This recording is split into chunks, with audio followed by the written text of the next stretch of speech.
শেষ দিনের প্রচারে ঝড় তুললেন রানাঘাট দক্ষিণ বিধানসভা কেন্দ্রের তৃণমূল কংগ্রেস প্রার্থী মুকুটমণি অধিকারী। আগামী 10 জুলাই রানাঘাট দক্ষিণ সহ রাজ্যের 4টি বিধানসভা কেন্দ্রে উপনির্বাচন, হাতে আর মাত্র একটা দিন। সোমবার সকাল থেকেই ভোটের প্রচারে নেমে পড়েন মুকুটমণি।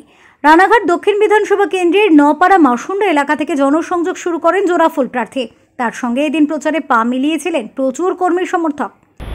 আমরা রানাঘাট দক্ষিণ উপনির্বাচন আজ সকাল থেকে আমাদের একদম অন্তিম পর্যায়ের প্রচার পর্ব, অর্থাৎ শেষ দিনের প্রচার পর্ব আমরা করতে নেমেছি।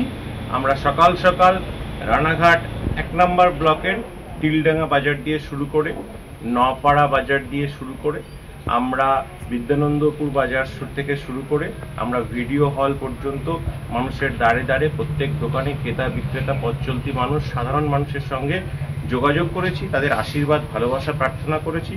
উল্লেখ্য, 2021 বিধানসভা ভোটে রানাঘাট দক্ষিণে বিজেপির টিকিটে জিতেছিলেন মুকুটমণি। সদ্য সমাপ্ত লোকসভা ভোটের আগে দল বদলে ঝাঁপ দেন তৃণমূলের নৌকায়।